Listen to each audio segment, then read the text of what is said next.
জনগণের কারণেই দেশে আবার মানুষের অধিকার, সম্মান এবং মর্যাদা পুনঃপ্রতিষ্ঠার সুযোগ সৃষ্টি হয়েছে।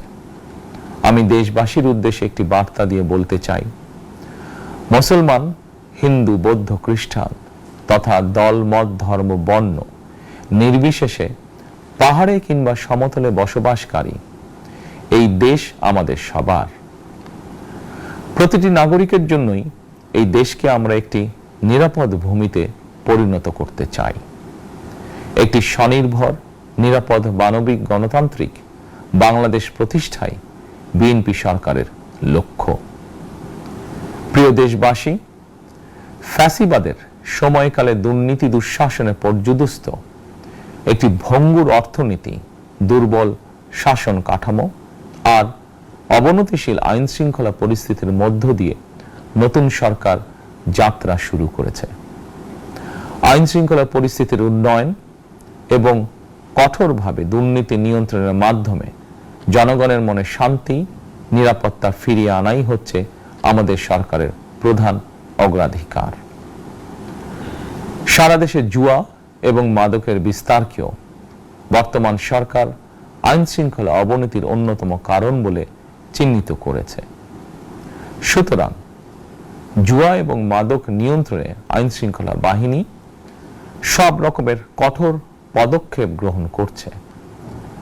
জনজীবনে শান্তি ও নিরাপত্তা নিশ্চিত করতে সরকার সর্বোচ্চ উদ্যোগ গ্রহণ করছে।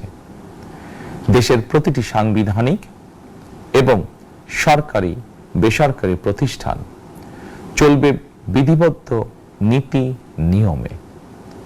দলীয় কিংবা রাজনৈতিক প্রভাব, প্রতিপত্তি অথবা জোর জবরদস্তি নয়। আইনের শাসনই হবে রাষ্ট্র পরিচালনার শেষ কথা। প্রিয় দেশবাসী, আগামীকাল থেকে সারা দেশে শুরু হতে যাচ্ছে পবিত্র মাহে রমাদান। আমি দেশবাসীকে পবিত্র মাহে রমাদানের শুভেচ্ছা জানাই।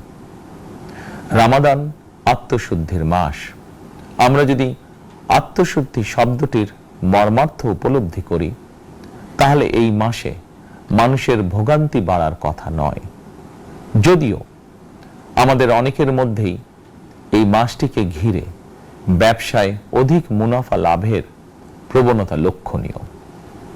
আপনাদের প্রতি আমার বিনীত আহ্বান, রমাদানের পবিত্রতা রক্ষার্থে এই মাসটিকে আপনারা ব্যবসা মুনাফা লাভের মাস হিসাবে পরিগণিত করবেন না। দ্রব্যমূল্য যাতে সাধারণ মানুষের নাগালের বাইরে না যায়, এ ব্যাপারে ব্যবসায়ীরা দয়া করে সতর্ক থাকবেন।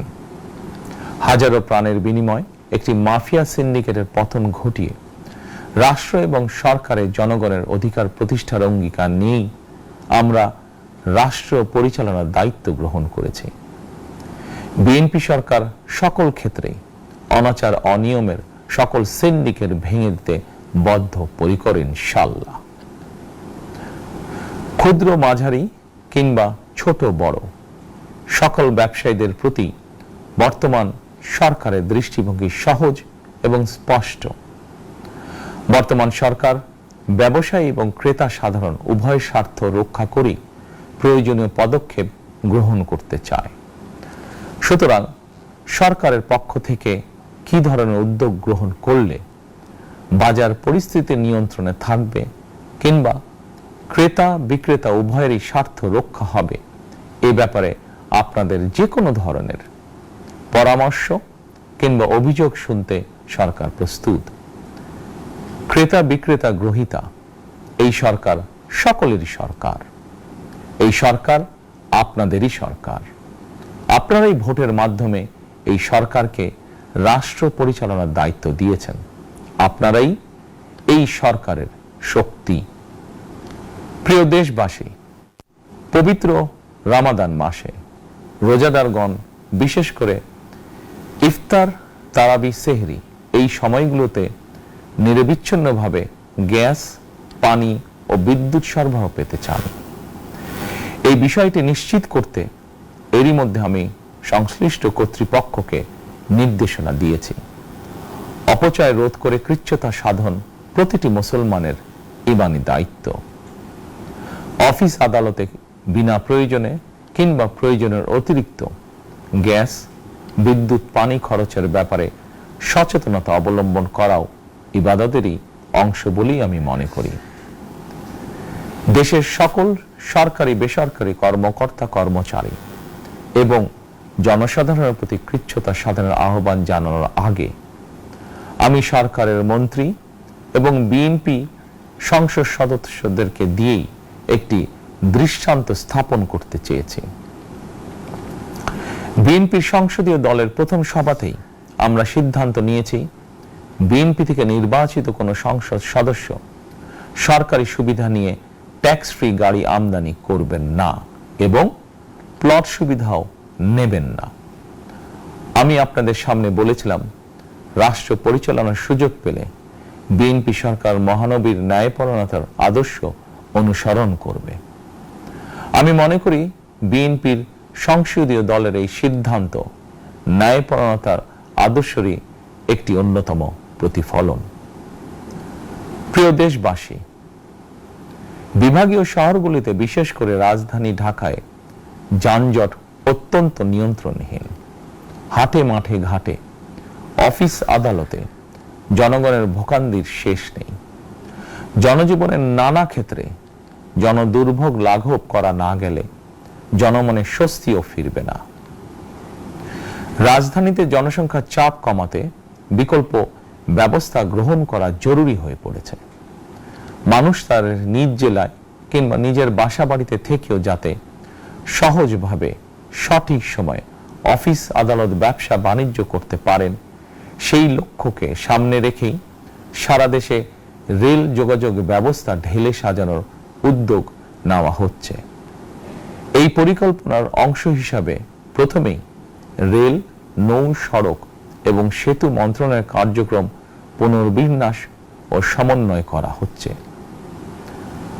আমরা মনে করি সারা দেশে রেল যোগাযোগ ব্যবস্থার সহজ, সুলভ এবং নিরাপদ করা গেলে একদিকে যেমন জনগণের শহর কেন্দ্রিক বা নগর কেন্দ্রিক নির্ভরতা কমবে, অপরদিকে পরিবেশেরও উন্নতি হবে।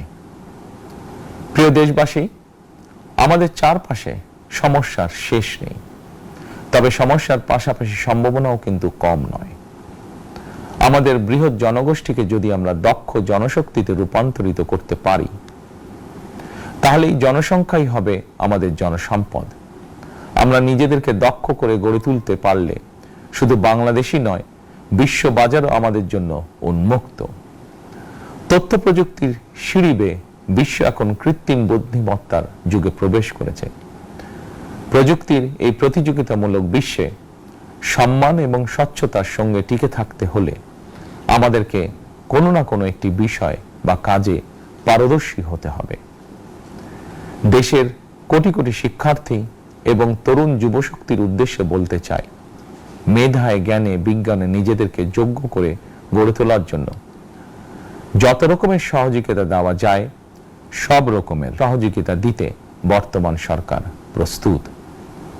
কর্মসংস্থান এবং কর্ম পরিবেশ নিশ্চিত করার সুনির্দিষ্ট অঙ্গীকার নিয়ে বর্তমান সরকার যাত্রা শুরু করেছে। প্রিয় দেশবাসী, দীর্ঘ 18 বছর পর দেশে ফিরে গত বছর 25শে ডিসেম্বর আমি বলেছিলাম, দেশ এবং জনগণের জন্য আই হ্যাভ এ প্ল্যান। 12ই ফেব্রুয়ারি জাতীয় নির্বাচনের আগে দেশের বিভিন্ন স্থানে ঘুরে আমার প্ল্যান, পরিকল্পনার অনেক কিছু আমি আপনাদের সামনে তুলে ধরেছিলাম। আপনারা স্বাধীনতার ঘোষকের প্রতিষ্ঠিত দল বিএনপিকে ভোট দিয়ে রাষ্ট্র পরিচালনার দায়িত্ব দিয়েছেন, সকল পরিকল্পনা বাস্তবায়নের সুযোগ দিয়েছেন। এখন এই সুযোগকে কাজে লাগিয়ে সকল অঙ্গীকার পূরণ করার দায়িত্ব বিএনপি সরকারের। আমরা আমাদের পরিকল্পনা এবং প্রতিশ্রুতি বাস্তবায়নের কাজ শুরু করে দিয়েছি ইনশাআল্লাহ। অঙ্গীকার পূরণের এই যাত্রা পথে আমরা ভবিষ্যতের দিনগুলোতেও আপনাদের অব্যাহত সমর্থন প্রত্যাশা করি। প্রিয় দেশবাসী, সরকার প্রধান হিসাবে আমি দেশবাসীর উদ্দেশ্যে একটি বিষয়ে প্রতি দৃষ্টি আকর্ষণ করে বলতে চাই।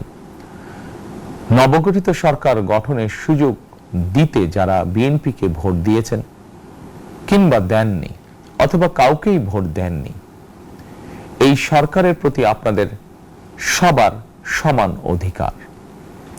বিএনপি সরকার বিশ্বাস করে দল মত ধর্ম দর্শন যার যার, রাষ্ট্র সবার। এই দেশে এই রাষ্ট্রে একজন বাংলাদেশী হিসাবে আপনার আমার আমাদের প্রতিটি বাংলাদেশী নাগরিকের অধিকার সমান। প্রিয় দেশবাসী, আল্লাহ আমাদের সবাইকে নিরাপদ এবং সুস্থ রাখুন। আল্লাহ আমাদের সকলকে ইতিবাচক পরিকল্পনাগুলো বাস্তবায়নের তৌফিক দিন। পবিত্র রমাদান মাস শুরুর শুভ লগ্নে আল্লাহর দরবারে এই নিবেদন রেখে আমার বক্তব্য শেষ করছি। আল্লাহ হাফেজ। বাংলাদেশ জিন্দাবাদ।